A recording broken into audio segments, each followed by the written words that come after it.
Hello, my name is Teresa Chickwitz, and I'm honored to be here representing Betrayal Project USA. We are a victim-led organization dedicated to exposing institutional betrayal, honoring those we've lost, and pursuing justice for crimes committed underneath the guise of public health and COVID-19. You can learn more about our work, view victim stories, and submit your own story, and get involved by visiting our website, betrayalprojectusa.org.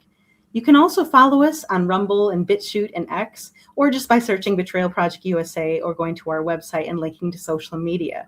Today, I have the privilege of speaking with a couple ladies. We have Marcia Joyner here from Betrayed by Hospice, who is going to help us to introduce Sibel, who lost her husband due to many factors involving hospice. So Marcia, I'm going to hand it over to you to give us a little bit of background. Okay, thank you. I'm happy to be here this evening with you, Teresa. Thank you. And I'm very pleased to introduce our guest, Sibel Edmonds. And before I introduce her, I want to tell you a little bit about her. She was working as a translator and an analyst after 9/11. She speaks Persian, Turkey, English, and Aussie, and is very familiar with the public and what goes on in media. This is not her first rodeo. And she has a wealth of knowledge that she's going to bring to us. And in 1992, I believe I've got that right, she met Matthew, who you see here, and she's going to tell you what happened with him and how the system, which, as we all know, can betray us in a moment's notice when you think everything's okay. So, Sibel, also, I want to mention that she wrote Classified Woman, which is Sibel Memoirs, and it's an excellent book. I encourage you to read that, and you can find out more about her and how she is able to proceed with this. So, Sibel, I'll turn that over to you and let you tell us about your life and Matthew. Sure. Where would you like me to start? You gave a very nice intro, Marcia, and I also want to thank you for both for inviting me for this interview. I met my husband in 1991, and we were married in early 1992, and we were married for 31 years. He passed away on January 6, 2022. So now it's been 4 years, 3 months plus since he died. Our daughter at the time he passed away was 12 and a half, and now she's 17. And I came to the United States in 1987, right after high school, and I went to university here. I went to George Washington University. I was in Washington, D.C. for the first 28 years here in the United States. And I got a degree in forensic science, in psychology, but also in criminal justice. Then I pursued my master's degree in public policy in George Mason University. And after that, I ended up in Oxford, UK for the master's certificate, again in foreign policy and human rights related topics. So that is my educational background. As I said, we met in 1991, my husband Matthew and we met in 1991. We got married in 1992, and we lived in Washington, D.C. for the first 25 years of our marriage. And after that, a few years in Oregon, but also because of our company, our job, we traveled a lot. We lived long stays, such as 1.5 years I lived in Vietnam, and in other countries, Russia, Australia, New Zealand. So we had a pretty active international work and travel as well. So I'm going to stop here and have you ask me follow-up questions, because trying to encompass, 32 years of partnership, marriage, friendship, so many other things is just kind of a quiet task. Right. Well, your relationship with him, it did sound like y'all got to travel a lot. And you also have a daughter, Ella, Yes. who was very young. And when did you move back? I know this happened in Florida, but what made you move back to Florida or to go to Florida? What was that? What was behind that? Well, a little bit of a background here. In 2018, I wanted to do my investigative journalism on Syria and the refugee crisis from Syria. So our daughter at the time, she was 9 in 2018. We moved to Turkey. We lived in Turkey and Greece. And while I was doing all this work together with my husband, Matthew, during our first 5 years of marriage, he was working with a large company. But after that, he and I ended up doing our own business, had our own companies. So we were together pretty much 24/7. We worked together and we raised our daughter together. Both of us were able to work from home or travel together as a family while we worked. So I guess we were blessed that way to have had such a intensive 24/7 time. But in 2020, as the crises with COVID started, my husband, who was extremely healthy all his life, he was one of those less fortunate people, also due to the lifestyle, who had a physicals every year, and his checkup would come as perfect, no blood pressure issues, no issues with heart, kidney, liver, perfect weight, always exercise, always, all his life. So he never had any health issues. For example, when we filled up, you fill out these forms and they say hospitalizations in the past, he had none, okay? Medications, maybe in his entire life, he had taken antibiotics during his entire life, maybe 4 or 5 times. He wouldn't even take Tylenol for like mild headaches. He started exhibiting this symptom that we didn't know what was causing, and that was what they call foot drop. His left foot would kind of, while he was walking, would like drop inward, and this would be 2020. So the usual thing is you go to doctor, they send you for X-rays, they try to check out your spinal cords. It's like nothing is going on there. They look at the joint and the bone. There is nothing there.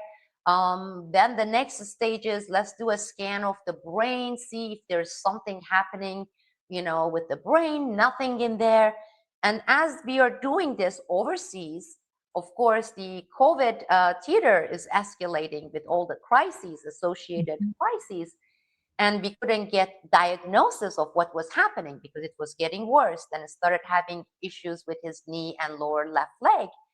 So we ended up in Florida because Florida was one of very few states where things were semi-open, everything being relative. The 3 of us, my daughter, my husband, and I, we ended up in May 2020 in Florida with 3 suitcases. And our plan was go to the hospitals and neurologists and try to figure out what this thing was. His symptoms were due to what? Because nobody could figure it out. In Greece, in Turkey, they couldn't figure it out. And that's how we ended up in Florida. And then again, because of COVID, normal blood tests that you would have maybe take 1 or 2 weeks ended up taking 3 months, 4 months because of all the blood labs. And it took a long time. It took until January 2021 for us to get the final diagnosis. And that was ALS. My husband was diagnosed in Mayo Clinic in Jacksonville, Florida with ALS, progressive ALS. And then we ended up staying here with the 3 suitcase and a rental home in the midst of COVID. And that's how we ended up here. It was not planned. Then it was supposed to be for a very short period of time. Then it ended up being, the place. For a long time, right? Yes. Yes. So during this period of time, was he getting weaker? Was he losing more after they said he had ALS? Yes. Well, it was initially kind of gradual, even though they said it was pretty speedy because there are different types of ALS. There are people who can live with ALS for 8, 10, 12 years. But then there is a second category, and under that, there are other categories as well, where they call it progressive ALS, meaning if you're in a very, very healthy condition to start with, right before you're hit with the ALS diagnosis, and with the tests that they did in Jacksonville Mayo Clinic, they said he had a life expectancy of 3 to 4 years from the final diagnosis, which would make it January 11th of 2021. And by this time, by January 11th, 2021, his left leg was extremely weak, and he had to use cane by February, March 2021. Only I could detect the deterioration of his speech. He was born and raised in Southwest Virginia, but because he ended up spending most of his life in Washington, D.C., he had lost that accent, that Southern Southwest Virginia accent, but it was almost as if he was getting back his old childhood accent, but that was due to the ALS. And he had started feeling weaknesses in his hand and in his right arm, but his right leg was functional fully at this time. This would be February, March 2021.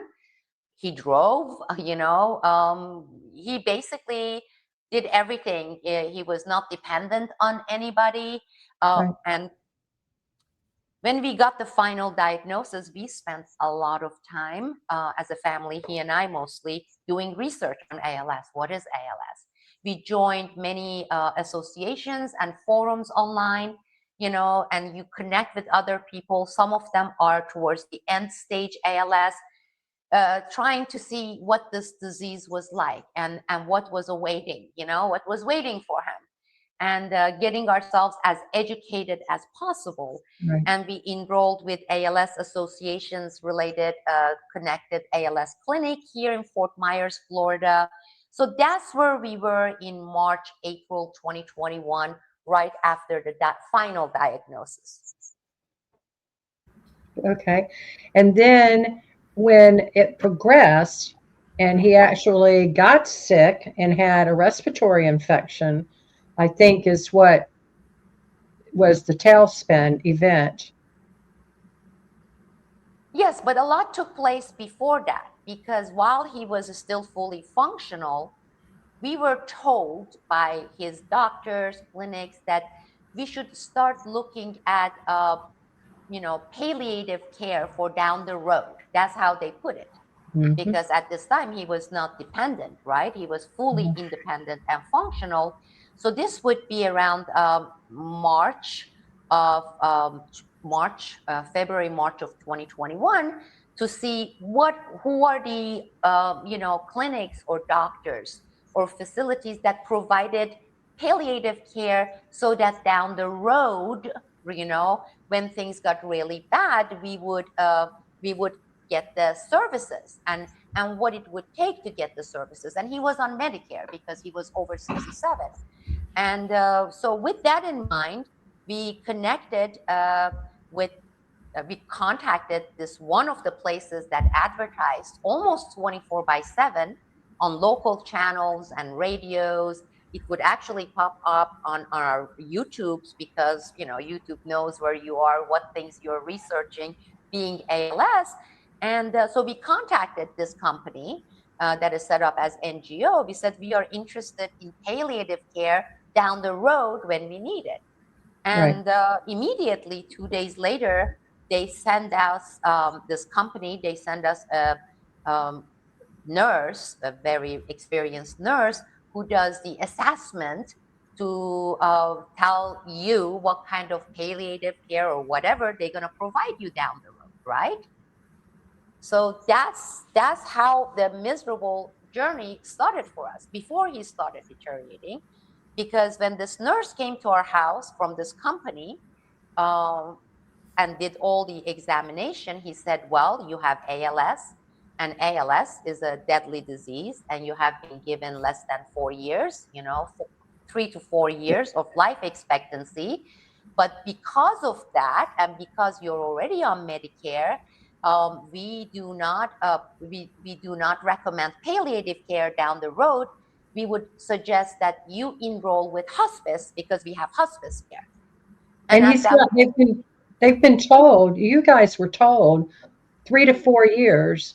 Yes, and we that had it in report by the Mayo Clinic that life expectancy of, it said 2 to 4 years, and they expected minimum of 3 years. Correct. Right. And he was fully at that point functional. He could, with a cane, he could walk, drive, eat, nothing. He didn't have any dependency. We didn't need any palliative services at this point.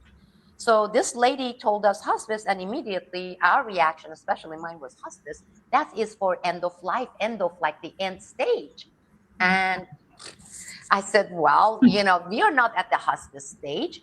She said, oh, you don't understand how hospice works, because even if your husband would be enrolled at some point with palliative, we know for certain that he would be ending up with hospice. So because of that Medicare guideline, we just enroll you from this point on with hospice, and you don't have to use our services. But when the time comes, you will receive palliative cares. And after that, when the time comes, you will have hospice care. And you would never have to deal with things like ending up in hospitals and things like that. So basically, we were persuaded to go enroll with hospice. And this would be exactly, the date was March 6, 2021. And we didn't know, because they said we didn't even need to use any of their services until the time came. But from that day on March 6, 2021, we didn't know his Medicare was charged every single day, $300 per day, for hospice services such as, this is what they listed, like housekeeping, help with bathing, all this stuff. And that was not the case. This was like a pure case of fraud, but we didn't know. In fact, I didn't know until he died, and I got all the documents showing that we were actually being charged starting on March 5th, 2021. And he didn't even need, at that point, he did not need palliative. No, at that point, he did not. Yeah. No, he started using wheelchair. He ended up on wheelchair around late July, early August 2021, which would be 6 months after we were enrolled with hospice. And that was when he was using wheelchair in August 2021. And then he needed some, help, assistance with, getting into the shower. And then he started losing his speech and all the deterioration that followed. It started all around mid-August 2021. But from March 5th till August 2021, he was driving. He was going to the gym. He was going to the swimming pool, and he was swimming because swimming was one of the easier, best exercises for him. That was the case. So he's independent. I mean, basically, yes. What you're saying is he's independent. He's feeding himself. He's going to the bathroom by himself. He may need help to get into the shower, driving, exercising, and they basically tricked you into putting him into hospice, is what they did. Correct. And they didn't tell us that they would be getting paid on per diem every day for a patient that was not even a patient. Correct. Right. They didn't need them. No. I'm hearing this story for the first time as much as probably a lot of our listeners here today, and I'm completely floored that all of a sudden they just, they wanted to sign you up for hospice, given the fact that there were so many alternatives and options at that point, that they just were so quick to get you enrolled into end of life care. It's just, and obviously it raised a red flag with you right away, saying, wait, what are you doing? What are you talking about? And you pushed back and saying, no, we don't need that. And they said, no, you don't need to take it. So, wow, I'm sure a lot of the listeners too are going to say, so what happened then? After they were enrolled, what happened then? So, in August, he started using wheelchair, and he started showing other symptoms that were such as one of the things that happen is with ALS, your glands and the muscles that control your saliva glands go into this full saliva production mode. And you have to take this medication called it sounds like hyoscine, which basically stops every 6 hours or so you take so that you don't produce so much saliva. I'm talking about the amount of saliva is, you go through rolls of paper towel, spitting all the saliva that is coming, right?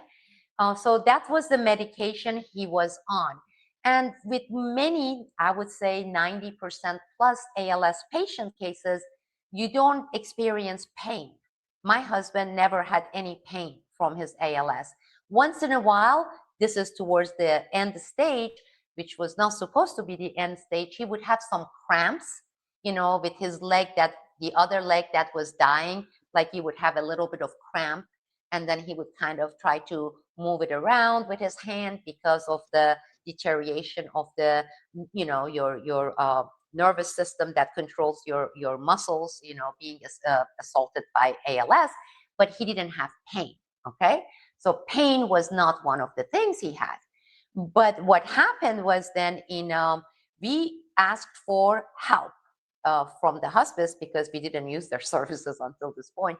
We said now, especially because he was 6'3" tall man, okay? And at this point, he weighed about 180 pounds, 175, 180 pounds. We said, I'm 5'3", and at the time I was like 115 pounds. Our little girl is 5 foot, very, very tiny, and him being big, that we needed help with a shower, like someone who would help carrying him, getting him into the shower, and some of the more palliative care that you would get from the hospice. And they had been, just remember, had been charging us and in the documents saying we were a full-time hospice patients at home services hospice, right? End of life. And they had listed there saying 6 months or less life expectancy in March 5th when they came to our house. This would be 2021, right? When he is totally independent. And all the doctor's report says he has about 3 years, okay? 2 to 4 years, average expectancy of 3 years. So this would be the 6th month after they have been charging us that we are reaching out for help. And some really horrible things started happening with these people. They wouldn't show up, they wouldn't come. Then they would have this weekly nurse coming and giving things like Lorazepam, Ativan, and pain medication. It's like, he's not in pain. And we had his ALS doctor, physician with ALS clinic that we were in touch. We were taking him, so we were not seeing the hospice. In fact, we never met this hospice doctor that the document showed is a assigned doctor to us. This doctor never saw us, never talked to us on the phone, the hospice's doctor. And his ALS clinic says, why are they giving, no, you're not going to take Lorazepam. You don't need Lorazepam or pain medication. Right. What you need is some physical therapy, at home, which this hospice / palliative company said they provide. That's what they advertise 24/7, right?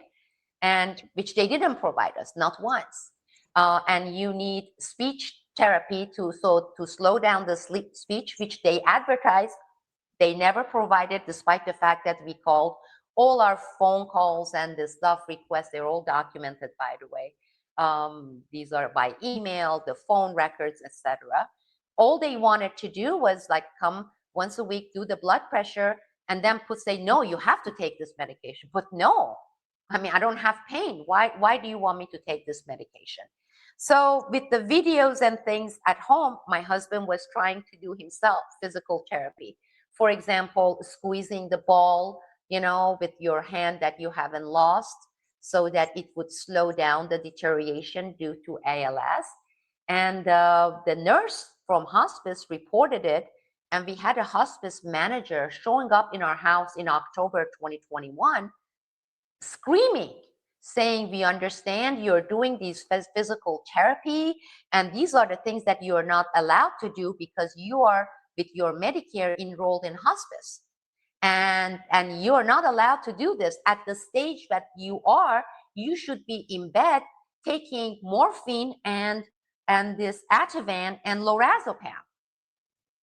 So this was when we started realizing something was really, really wrong. And I'm just going to pause here so that I will answer the questions instead of going on with the narration, because things gets really horrific from this point on, which would be November 2021, December 2021 Christmas. I'm just hearing this, and I'm just floored, because here he is fighting with everything that he has, making great progress. Really, he's able to squeeze things with his hand. He's still doing a lot of things on his own, and they're saying, no, let's not have you get well. You should be in your bed, not moving, Right. with the protocols that we want to see happen here. And this is so wrong, Marcia. Obviously, you see this a lot, right? Yeah. And it is. They're trying to discourage him from living. And hospice will say, and this is, a perfect case of that, enroll in hospice when your disease is early. Don't wait until you're dying to enroll in hospice. The earlier you enroll in hospice, the better quality of life you'll have. That is totally a lie. It's the Because opposite. you don't have and in his case, he was still trying to do things he was a proud man. He had his dignity, and he was trying to do things on his own, but they're discouraging him from doing that. And to me, it's horrible what they did to him and what they do to people. Absolutely.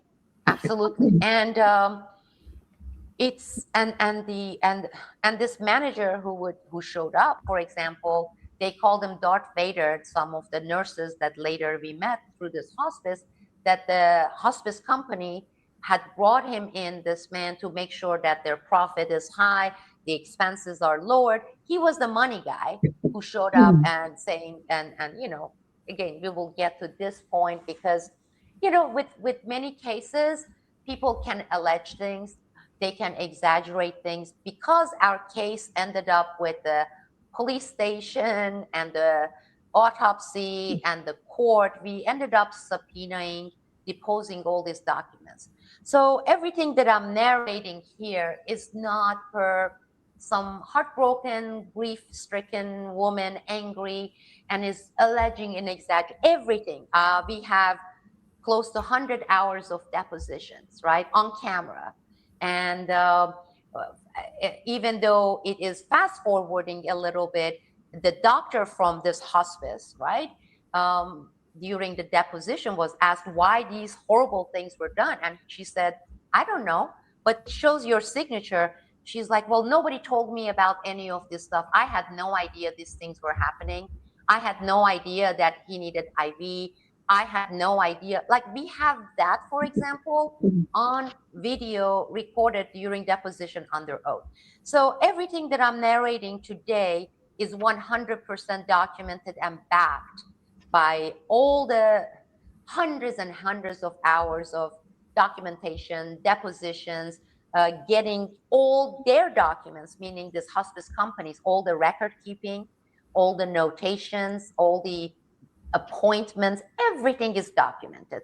So it's not a hearsay. It's not a grief-stricken woman who's angry and is lashing out because she was not happy with some services. You're looking at a very, very severe case of hospice fraud and abuse case, which we will go through, because then our whole life was wrecked and then ended up with death over less than 2 weeks period.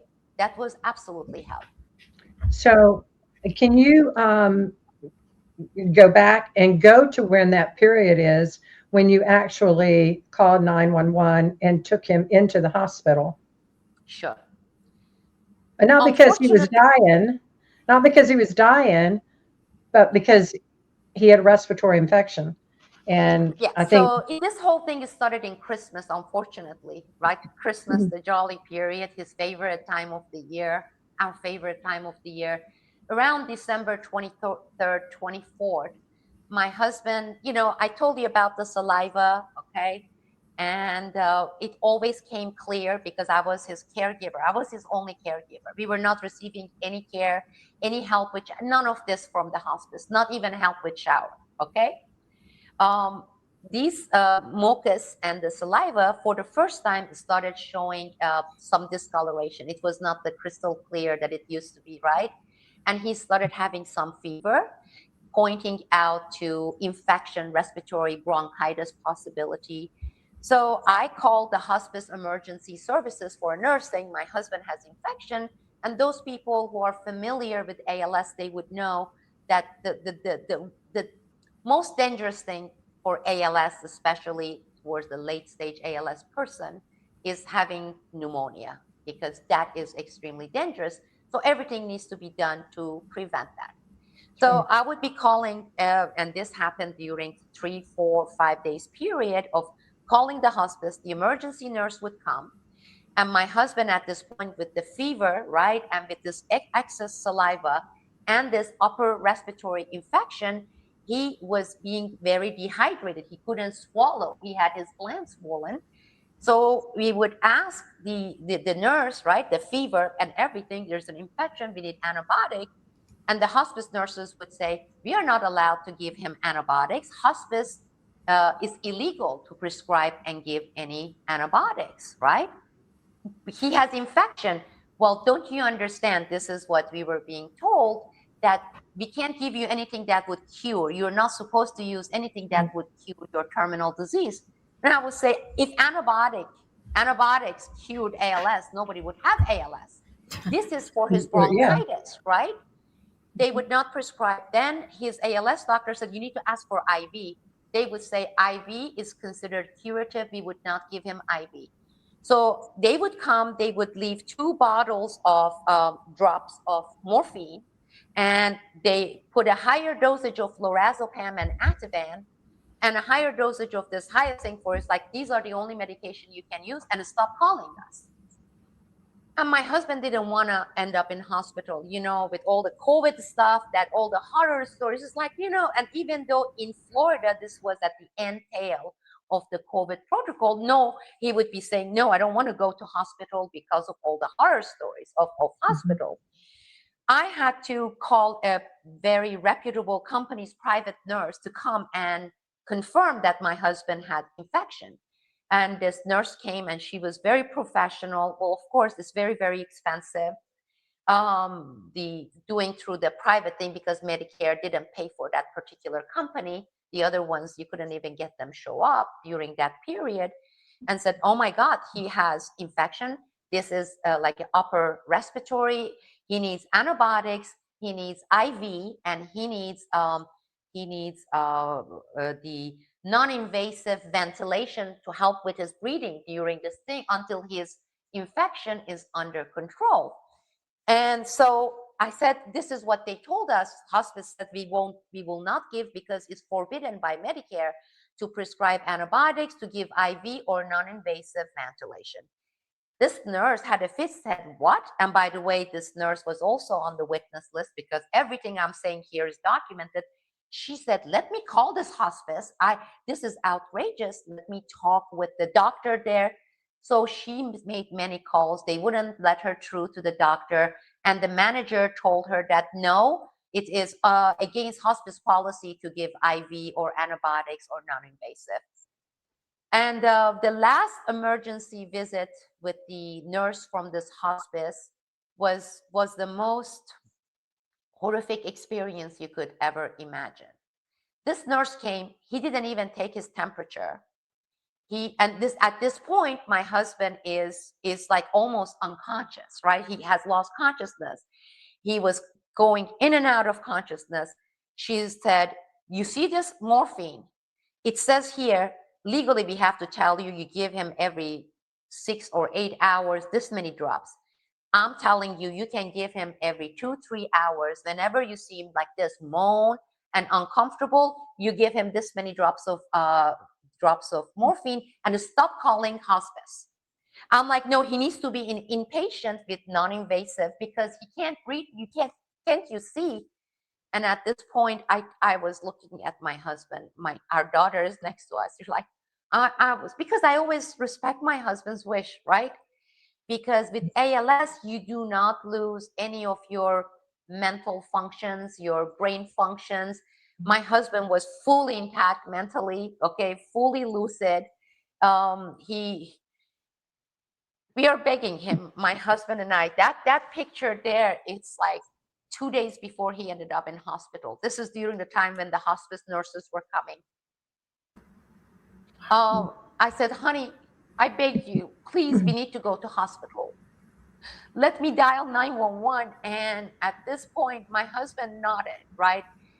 By this point, he had lost both legs, one arm fully lost, and the other arm, his right one, had maybe 30–40% function. And he nodded yes. And we called the ambulance. The ambulance people came, and we took him to the emergency room to the biggest hospital here in Naples, Florida. And then from this point, I will go through it unless you want to ask a question. Sorry. You know, Well, go ahead, Marsha. No, go ahead. You go first. That's fine. No worries. Well, I know it's shocking when you hear this that goes on, but he goes into the. I was just going to go to the point of where he goes in, and they're telling you they're going to give him help, and Yes, that's what this actually, next part is very frustrating because he's lied to. It is insanity what happened, because we had this. We went to the emergency room, and we didn't have a horrific experience of being waited with the ambulance and at the emergency room with the doctor and the nurses there. For the first time in weeks, my husband actually got what he needed. They immediately gave him the oxygen non-invasive, and they said, we need to draw blood. This man has infection, he has fever. And they said, who did this to him? He should have been given IV and antibiotics. As you can see, he has infection, and we're going to determine what type it is so we can prescribe antibiotics. And my daughter and I explaining what the hospice did, and they are livid, the doctors, the one doctor and two nurses. So they are trying to draw blood in the emergency room. My daughter and I are with him, and they couldn't draw blood because his blood was jam consistency, and that's what the report said. He said this man was 92% dehydrated. There's no water left because he had to be in IV 2 days ago, constantly. So they hook him up on the IV, and they after that they are able to extract blood and send it to the lab. And this doctor was good. The doctor said, this is what we're gonna do, Miss Edmonds. And my husband is at this point, he's feeling so much better. For the first time, he has color on his face. The doctor said, we are going to transfer him to the palliative unit of our hospital on the upper floor. And we're gonna get the results back for his blood test so we know what type of infection he has. And here is what he's going to be provided per our order at the palliative section of this hospital. IV in small doses, 2 to 3 times a day. The appropriate antibiotics, non-invasive ventilation, and in the hospital bed, he would be turned every hour from one side to another until we stabilize him. Once he is stabilized, his infection under control, his dehydration under control, then we'll decide what you want to do. Do you want him to go back home or continue palliative care? All is good, right, at this point. Well, it's not what the hospital did, because unbeknown to us, our hospice company had a contractual agreement with this hospital with several rooms and beds under contract reserved for this particular hospice. The hospice company had their people come to the hospital without our knowledge, telling the hospital administrators, not the doctors and management, that he's a Medicare hospice patient and that the hospice forbids the hospital to give him any antibiotics, any IV, any food, any water, or any non-invasive. That they instructed, we got all the documents, the instruction. The hospice is instructing the hospital to put him at the end of life room with no food, no water, no oxygen, nothing. And with only hospice nurses coming whenever they come to that hospital into that room. They call it the hospice contract room in this hospital. We were not told. My husband was lucid and my husband was communicating via, the ALS patients use eye towards and I am also his wife, mentally competent at that point. I'm saying, no, it's hospice that has done this and we want palliative care. We want the antibiotics. In fact, I always walked around in my purse, in my car, with this sheet, ALS sheet that we were given by the ALS Association, which is a very good association. For any hospital visits, make sure everybody in the hospital has this. The sheet instructs the hospital, don't give me morphine because morphine is actually can have your heart collapse when you're in the late stage ALS. Don't give me direct oxygen because I'm an ALS patient. These are the instructions that we have copies of, right? Which I gave the hospital and the doctor agreed. Only non-invasive ventilation, not direct oxygen, no morphine, hydration, and make sure the patient never is lie down on his back. All of them withheld. So when he was finished with the emergency room, we were told to leave, my daughter and I. This was like 2 o'clock in the morning. And they said, this is a transfer procedure to the palliative unit. You can come back at 9 a.m. visitation hour. And by then he would have an assigned palliative room. Well, the next morning when we went to hospital 7 hours later, they didn't let my daughter go to his room. And she's 12. And the nurses on the floor said, no, you're under 16, you're not allowed because you're not allowed. This is a cancer floor. You can't go to this particular room. Why? I mean, what do you mean? Because the protocol for COVID was ended. But supposedly, based on subpoena, even though it had ended, they had not updated the computers that these nurses supposedly looked at. So she was not allowed to see her father. I was only allowed between 9 a.m. and 10 p.m. I couldn't spend the night in the room. So I go to the room and there's no IV, there is no non-invasive ventilation. I am confused because I didn't know what had happened, that the hospice administrator had instructed the hospital administrator to put him in a room and have him die. We didn't know. So I'm there in that room and my daughter is waiting for 6-7 hours, not even a chair, standing by the elevator, begging them to allow her to go to his room, be with her dad, right? Oh my gosh. So every 2-3 hours, I'm asking for the nurse. I'm like, excuse me, where is the blood test results? Because antibiotics that was supposed to be there, like, we will get back to you. We will check with the doctor. Then I will say, what happened to the IV? Because the effect of the IV he had received in the urgent emergency room was already wearing off. They are not giving him, the thickened fluid for hydration. I'm like, what is going on? Isn't he in palliative unit? And then the nurse says, no, he's not. I'm like, what do you mean he's not? He's like, no, this is a contract room with the hospice, and he is in the end of life hospital. I'm like, what? So I am livid. I am out there in the hospital trying to get a doctor, trying to get the administrators. They had me run around from one floor to another. Finally, they say, because you haven't legally in writing revoked your hospice care with this company, in order for us to give your husband care, you need to have it in writing. They have to receive it. They have to say, we received it, confirm, then we can give you hospital services.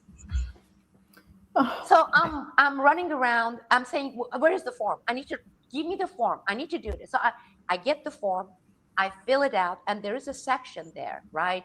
In there saying reason for revocation. And I put abuse, the lack of care. They didn't provide these. And they kept trying to force morphine, which he was like, I'm not going to take this morphine. I don't have pain. So I did that, and they said, okay, we'll fax it, and we have to wait for them to send a response saying they received it. This is the first 30 hours in hospital. Meanwhile, he's not receiving anything, any care whatsoever. So I would send that, they got it, and then They kicked me out of the hospital at 10 p.m. They're like, you can't stay in the same room with him because it's against the rules. I'm like, no, I'm not leaving my husband's side, and I need to turn him from side to side. They actually physically removed me from hospital, and I came home. Meanwhile, I am not sleeping. I'm making phone calls. I'm calling a lady I know who used to be a nurse. She's like, no, don't leave him alone, because there are things they do. I have heard of cases like this. What you need to have is you need to have a patient advocate attorney. This is 12 midnight. And I tell her, where do I get a patient advocate attorney? She's like, you need to have a patient advocate attorney. They know how to get the hospital do this. Otherwise, they're going to kill your husband. I'm like, what are you talking about? The next morning, I go to the hospital, same situation. They haven't moved him to palliative unit. At this point, I tell him, honey, hold on, I'm going to go out. So I go in front of the hospital building. I'm calling the Medicare. Then I call the Florida Department of Health, okay? When I'm saying I call them, you call, you're placed on hold for about 20, 30 minutes, right? Someone will be with you. After all this wait, someone answers, and I explain the situation. I'm saying the hospital is withholding care. This is the situation. My husband has bronchitis that is turning to pneumonia. And after listening for 2 minutes, they go like, oh, this is not our department. We don't get involved with this. You need, well, how old is your husband? And I tell the age. Well, age. And they say, you need to call the elder care of Department of Elder Affairs. What? Okay, so because I have a master's degree in public policy. So I hang up. I call the Florida Department of Elder Affairs. I'm on hold. This one goes for 35, 40 minutes. I'm pacing in front of the hospital, right? My husband is dying in that room. He's not receiving any care. The care that the emergency doctor has written, we have all the reports. This is what this man needs emergency now. Department of Elder Affairs, after 40 minutes, they listen and they go like this. We don't get involved with hospitals or hospices, only with the private elder care facility. What? Where do I go? I tell them, where do I go? I need someone to come and help me get care for my husband. And he says, you need to call your local ombudsman in Naples. I tell them, can you transfer me to the local ombudsman? They transfer me, and then it says, beep, beep, beep. The number you have is no longer in service, and I'm disconnected. So I have to call, wait for 40 minutes again, get the number, call the ombudsman, and do you know what the ombudsman tells me? Miss Edmonds, we have heard many stories like this. There is nothing we can do. My best advice to you is go get the best attorney you can and do it soon, do it quick, and have them deal with the hospital and get your husband care. Yeah. Okay? Go get an attorney.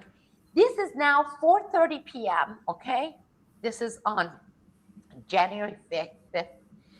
I'm calling, I'm getting answering machine. I'm getting receptionists who say, we'll have someone call you. And I go back to my husband's room, and by this time, he's deteriorating. They are not giving me the water thickener because ALS patients can't drink regular fluid. It has to be thickened. Otherwise, it goes the wrong way for those muscles not working due to ALS.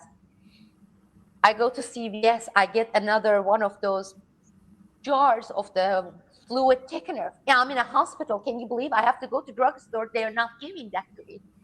And I'm dissolving that in an apple juice, and I'm having my husband drink that. And my daughter can't be in that room. She's livid at home. She's crying. I say, I have the video. This is the video that I took with my husband in the hospital room at 9:30, 9:45 p.m. I have my daughter on a FaceTime. I'm showing her her dad, and her dad is trying to smile and wave with his 30% function left arm. And as I'm talking, the nurse comes and is removing me. And I'm like, Ella, they are kicking me out again, but I'm gonna put an end to this, okay? And it's on the video that I'm being removed from his room 1 minute to 10 p.m. As I'm leaving, and I tell my husband, I say, honey, tomorrow morning I will be here and I'm coming with an army of attorneys, okay? I tell my husband, I said to him, I said, hold on, I'm coming for you, honey, okay? And I'm removed from the room. And the next morning at 8:30, I drop my daughter off with her former teacher. So someone takes care of her, she's 12.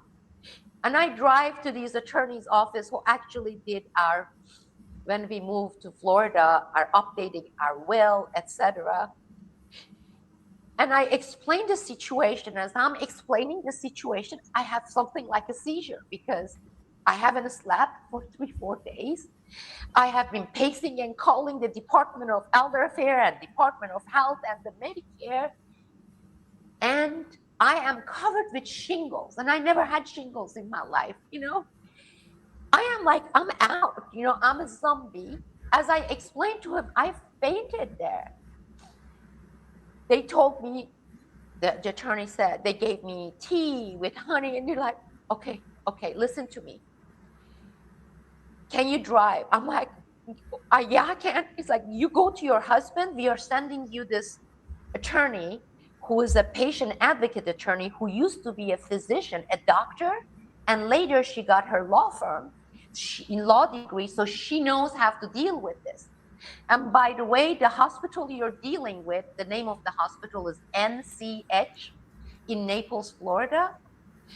They tell me, do you know what here in Naples NCH stands for when you ask people? And I shake my head, no, because we are new to Naples, never coming home. Because they have done these types of things so much to people that everybody says NCH stands for never coming home. Oh my. So I ran to my car, but I'm actually hopeful because finally help is coming, right? Finally help is coming. I get into my car. It's about a 15-minute drive. I park my car and I'm running to the hospital building to give him the good news and say, honey, they are here. You're going to be moved to the palliative unit. You're going to be given IV, antibiotics, non-invasive ventilation. The 3 things he needed. His ALS was not end stage. So I run to the hospital. They are stopping me at the lobby saying, you don't have a name tag. I'm giving them the ID. I get the name tag. I take the elevator. I go to the 4th floor and I'm running toward room 460, right? And the room that he's in is right in front of the nurse's station, where they have the computers and everything. I run inside the room, 4 steps in, I look at my husband's bed and my husband is dead. My husband is dead because I was a forensic expert. I work for FBI. I have seen dead bodies. Not only that, he's dead. Wow. He's on his back and he's dead. And he hasn't been discovered. And this is 11:15 a.m. on January 6, 2022. I just collapsed. Then I got up and I have described it in the past to Marsha. It was almost like this out-of-body experience. Is my forensic background kicks in. I am not me anymore. I walk into his bed. I am measuring my husband's temperature. I'm looking at his stiffness, and I'm determining rigor mortis has set in. I'm not even crying. I'm like, rigor mortis has set in. My husband has been dead at least for 4 to 6 hours, considering I'm looking at the room temperature. I'm taking the phone and I'm taking pictures of the room, of his body. And I'm like documenting everything. My husband has rigor mortis in the United States of America. My husband is dead, has been dead, abandoned in a room. Nobody has discovered him. And I'm in the United States of America. And my father was a doctor. I have been in war zones with my dad. He was with Doctors Without Borders. I have seen makeshift hospitals in war zones, and people are not treated like this. In third world countries, in Afghanistan, in Syria. This is the United States of America. This is one of the richest cities in the United States of America, Naples, Florida. And this is a huge hospital. And they were not under, they were not over capacity with patients, because we have that documentation too. During this stage, there were 3 rooms per nurse, which is considered low. It was not during some period where they had 10 patients per nurses. My husband has been dead on this bed with rigor mortis set while I was trying to get someone to come and help get care in the United States of America. In the United States of America, right? I couldn't cry at this point. By then, 30 minutes has passed, and I walked out of his room, and I'm looking at these nurses. They're having coffee and chatting and laughing. One of them looks at me, looks away. Nobody still has come to his room. He's not connected to any machine. A man who is paralyzed from basically chest down, and at his state doesn't have oxygen, doesn't have monitoring for heart, doesn't have monitoring for pulse, in the United States of America, in the richest city in Florida. And I actually, because this is what I was told, I'm calling the Department of Police and saying there's a murder. I'm calling my daughter's teacher, and I say, can you bring my daughter to the hospital? My husband is dead with rigor mortis in the hospital. Bring her here right now. And I don't know what else I did. These people, my daughter arrives, and I should have prevented my daughter from, no, because I'm not myself. She walks in. Nurses haven't, this is 12 p.m. Okay, this is 48 minutes later after I walked into that room. And it's still no nurse has come and even checked to see what the commotion is. The room is, my daughter's teacher is there, my daughter is there. I walk out, I look at this nurse, and I say, my husband is dead here. You need to come and put this on the record right now. And she looks at me, she goes and grabs another nurse. 12:05 p.m. they come, they check his pulse, and they put time of that 12:05 p.m. And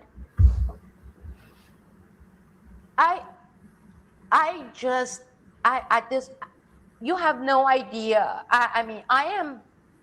I'm dead myself in so many ways. Yeah. They came to take his body. I'm like, don't you dare touching my husband's body. Out of this room. They're like, somebody has to take his body. I'm like, no. I said, no. I need a medical examiner, because I saw what they put on they said natural causes. This man died at 12:05 p.m. due to ALS. That's what they put on his death. Oh my. My husband died from dehydration. He had been fallen on his back. Okay? I said, you do not touch him. I called the funeral home. I told them, you're going to keep not touching him, but you're going to take him. I want autopsy. I already informed the police. I need an autopsy. And the funeral home people, they took him, and they did exactly what I told them. And I'm at the police station. But before that, when I found my husband's body on that bed, on his back, in fact, I have so many photos on my camera, but my husband on his back with his pneumonia, at this time pneumonia, by the way, 3 weeks later, the autopsy result says he died from these infections of pneumonia and severe dehydration in addition to ALS. So that was confirmed. I had to get it done privately from a firm in Tampa. I will get to that, but he was on the bed, hospital bed, with his hand on his phone, cell phone, on his chest like this. So when they came to remove his body and take him to the funeral home, they gave us, the phone, his phone. And later, when we came home, I had to bring my daughter home. Can I stop you there, Sibel? Yes. Sibel, I need to stop you there. Go back to when the doctor came into the room and what she said about seeing him that morning. Correct. So Gotcha. when at this point in that room with my husband's body in that bed, after the nurses, there are at least 3 other people. There's my daughter, my daughter's teacher, one of our neighbors. And right before they took his body, this female doctor walked in and introduced herself, the head of the palliative unit, doctor, and I have her name and her deposition and everything. She came, she said, my condolences to the family. I'm so sorry for your losses. I came and I examined her this morning around 10:30, 10:45. He was in good spirit, and I was going to move him to the palliative unit today after lunch, like 12 o'clock. We finally updated our computer and we were moving him to the palliative unit per your wish. And he was in good spirit, and we had a nice chat for 5 minutes.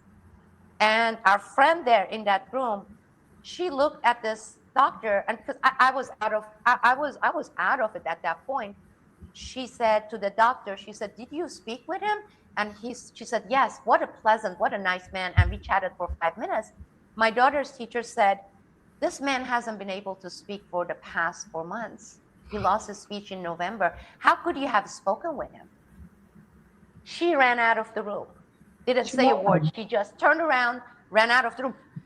By the way, we determined he had been dead since 5:05 a.m. Okay, and they put the time of death at 12. And this woman later recanted during deposition under oath. She said actually she poked her head and looked at him with his eyes closed and assumed he was sleeping on his back. And there is a sign in the room says this man should never be placed on his back. And she decided not to bother him. Well, she had poked her head and looked at a dead body there. Okay. So we came home, and my daughter, Ella, said, Mama, my dad's phone, I need to put it on the charger because it's almost out of battery. She goes to my bedroom with the phone and she hooks it to the charger. And I'm in the living room with our dog. Our dog had been totally neglected during these 2-3 days. I'm just numb. And my daughter said, Mama, you got to come to the room. You got to come to the room. I rush in there and she says, there are videos, new videos on Dada's phone, because my daughter, before all of this, used her dad's phone. She didn't have her own phone, cell phone. So I'm like, I look down and there are about 10, 12 videos, starting like timestamp 12:45 a.m. This would be 10 hours before I discovered them. 1:30 a.m., 2:45 a.m., the last one being 5:05 a.m. And we started playing these video clips. My husband documented his death with video cell phone, a man who only had 30% function. And what are these videos depicting? My husband has fallen on his back. He pushes the button next to his bed, and it takes a lot of effort for a man in his condition to do that. And you can hear it and see it in the dark room in the video that it lights up, and it says beep. And then the monitor, you hear a female nurse saying, what do you want? And my husband doesn't have speech, but I understand what he's saying. I am choking. Help me. What? What did you say? Hang up. Then another video, and it shows a timestamp.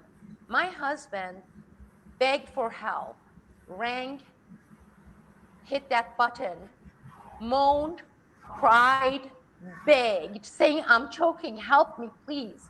His saliva going down wrong way. He's on his back with pneumonia, no monitoring. And the last one, the nurse is saying, stop calling, hanging. And the nurse's station is in front of the door. The last one was at 5:05 a.m. And I have had these videos preserved like in dozens of places. And that's about the estimated time of my husband's death, around somewhere between 5 a.m. and 6 a.m. And me discovering him dead at 11:15. with 12 videos on his cell phone, which for legal purposes, they had to be authenticated with Verizon self that it was taken in this hospital, in this room. And yes, those are authentic. Wow. In the United States of America, such a In the thing. United States of America, in Yeah. the richest city of Naples, Florida, in the biggest hospital. And when they were not like, oh, we were so overwhelmed with the patients that we didn't have time, we were understaffed, with none of these things. That's And not because true. of all these things, it took 2 weeks to get the Tampa company sent the doctors for the autopsy. I went to the police station with the phone after the discovery. The Naples police station, this is documented. This is murder.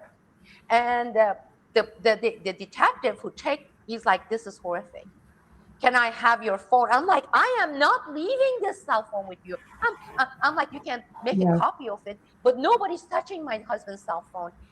So I said, I want autopsy before he said, okay, I'm going to immediately, urgently forward this to the district attorney's, prosecutor, whatever's office, and you will get a call by tomorrow morning. I got a call that evening at 9:30 p.m. with a female, whatever, prosecutor's office for Collier County. And she said, Miss Edmonds, I got your report and the report from the detective and about the video. We made a call to the hospital and we asked them very specifically what your husband died from. And they said he died from natural causes, from the ALS.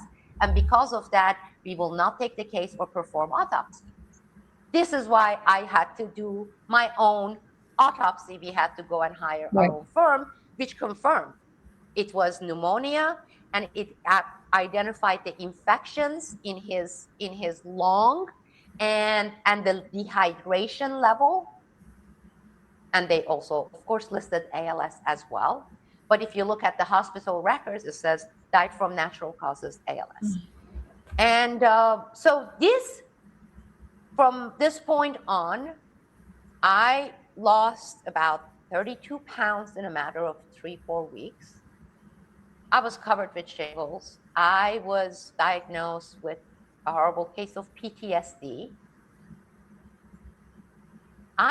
My daughter as well. I mean, we didn't get out of our house practically for 2.5, 3 years. We just couldn't. And I had to pull her out of school, and she didn't want to go to school. And she was 12.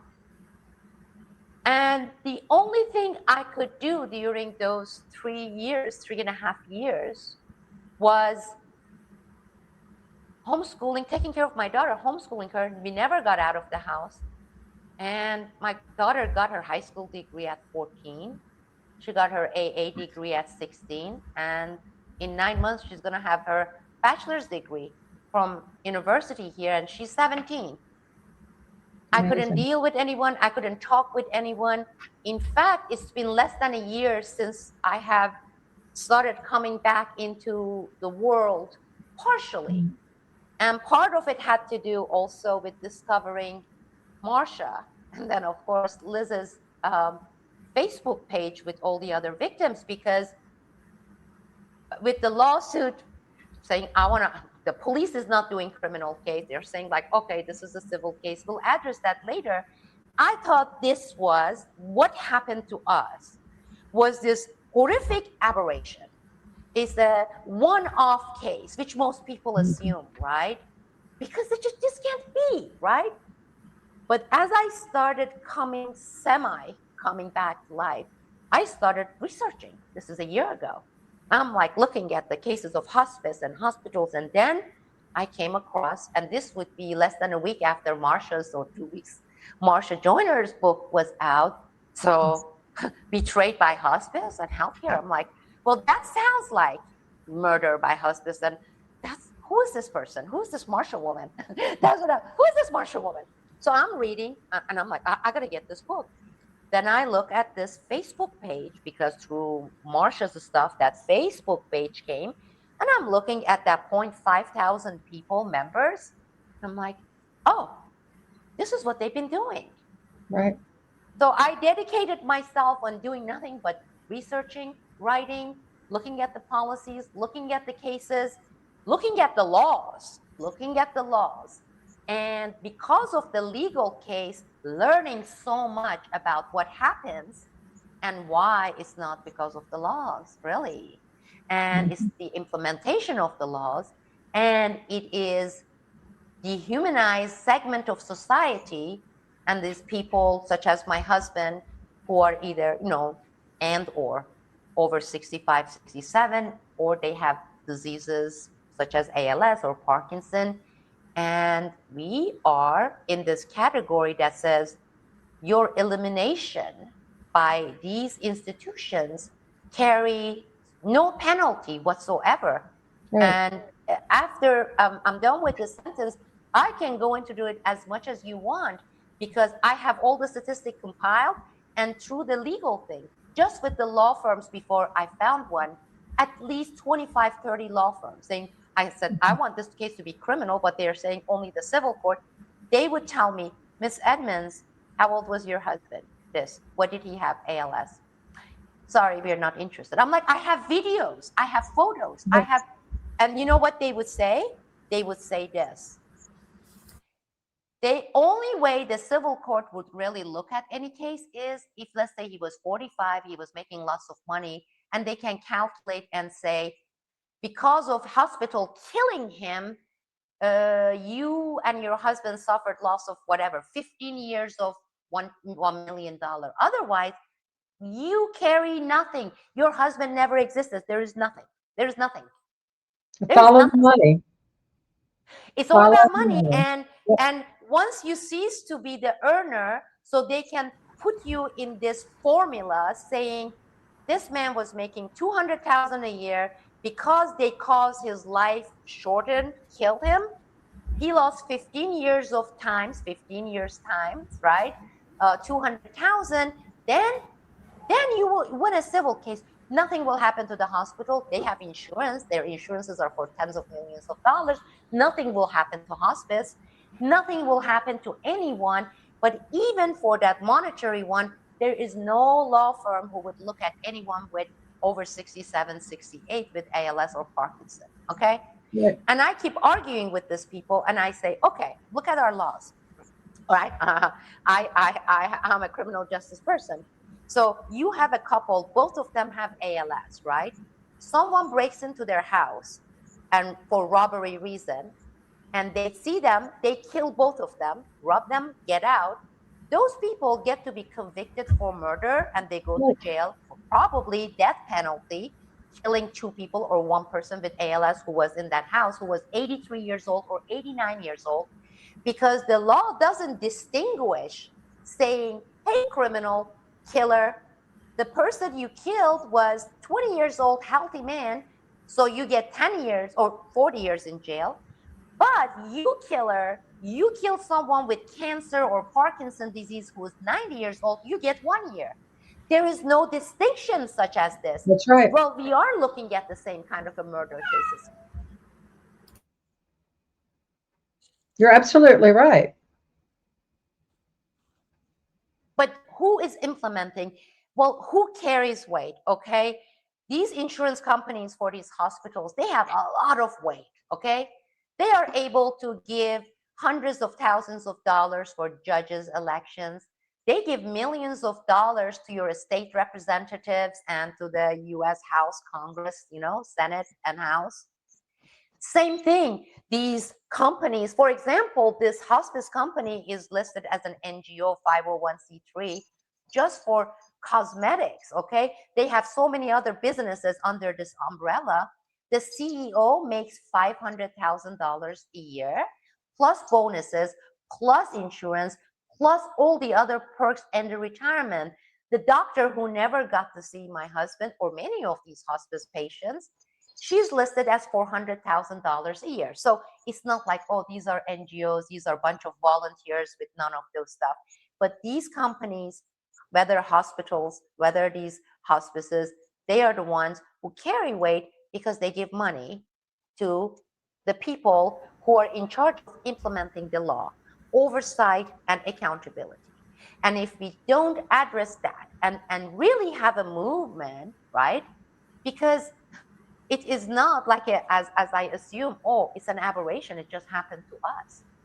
This is almost like a forced covert euthanasia, okay? That's exactly what it is. Yeah. It is a forced covert euthanasia, right? I even reached out to some really wonderful religious organizations who are very active, let's say on issues and cases such as abortion.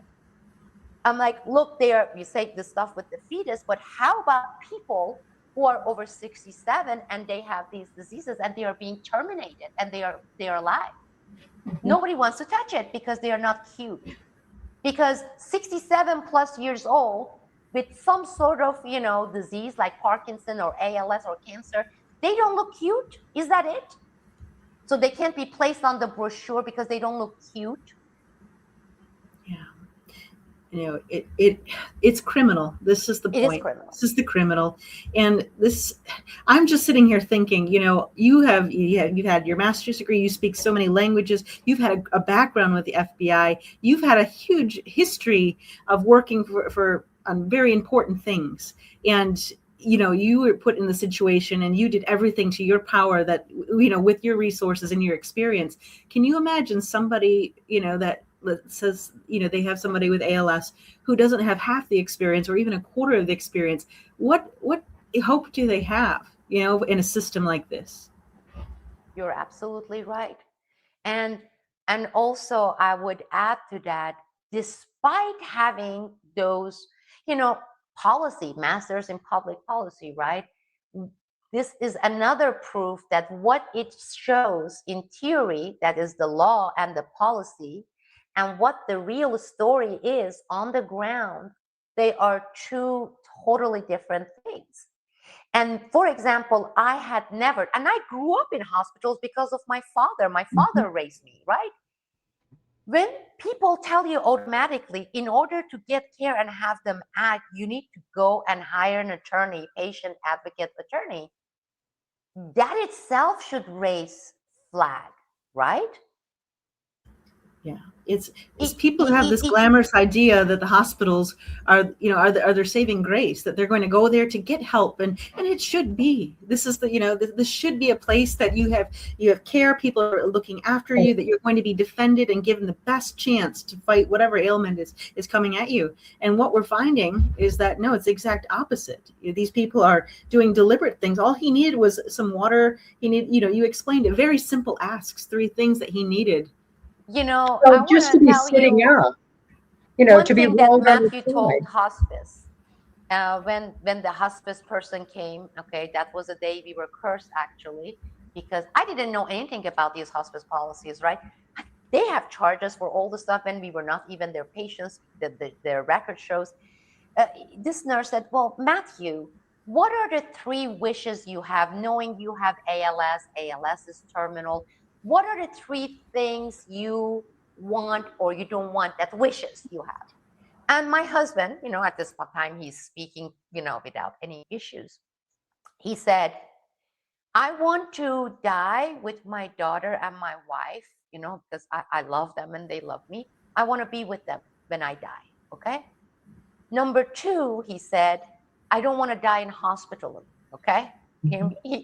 Number 3, he said, I don't want to die from choking, because all the research and everything I did on ALS, people, they say like one of the worst thing is like you keep choking on your own saliva, and there are ways to prevent it. This non-invasive, and then there's the suction unit. Okay, it's not that expensive. That like in dentist office, they put it in there. Right. Imagine yourself, you're in the dentist chair when they are spraying all the water and drilling, and that suction machine is not there. That's how it is for the ALS patients. If you don't have that and they are on their back, it's like being waterboarded, like the torture method we had in 2000s. So you are in that. So he had heard about all this thing and he's like, I don't want to go with the choking, ALS and everything. I don't want to choke. Like you have this prolonged death, you're choking and you're begging for a nurse and you keep pressing this button and you are begging and saying, help me, I'm choking.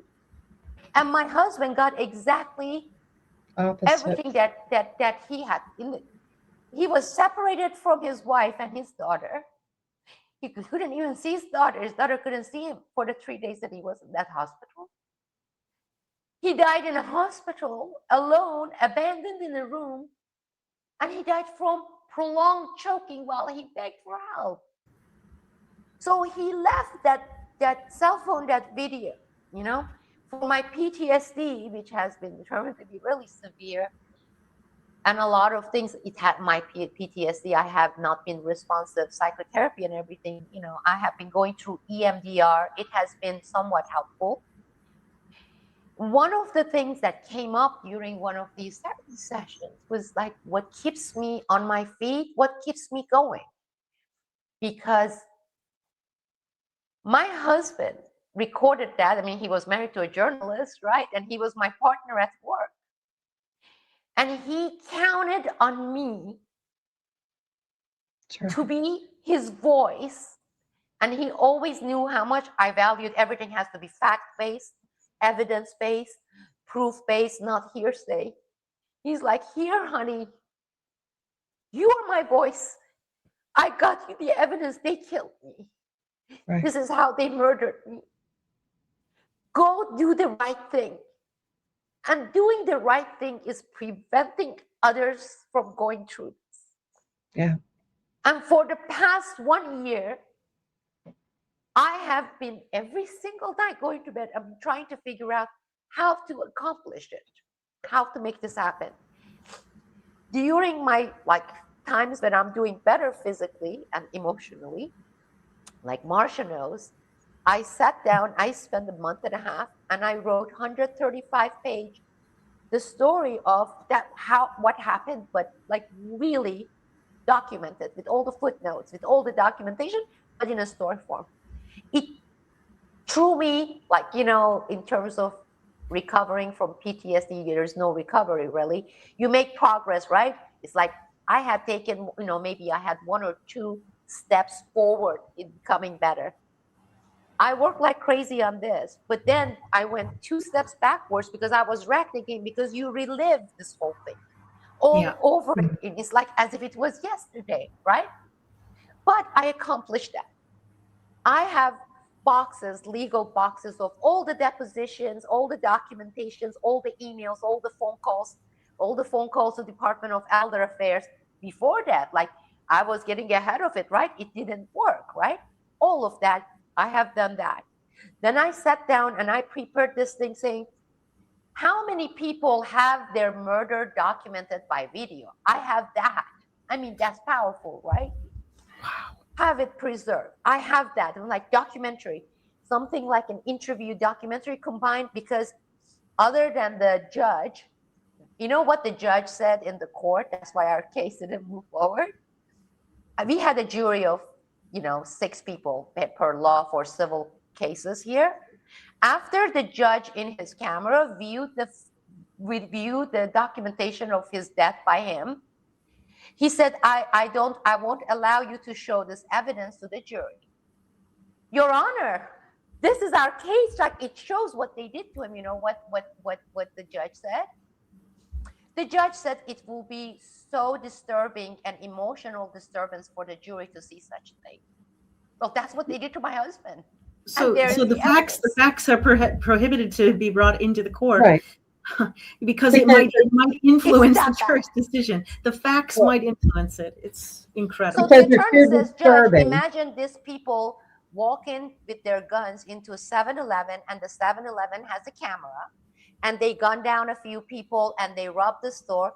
In court criminal cases, that is the evidence. They show, look, the camera captured. Here's the suspect doing this. We have that, Your Honor. And she goes, no, I won't allow it. It's just too hard on my jury. And but I want to, and I have been telling Marsha, what keeps me going is I want to put it together. Somehow I want to be able to release this so that millions of people see it.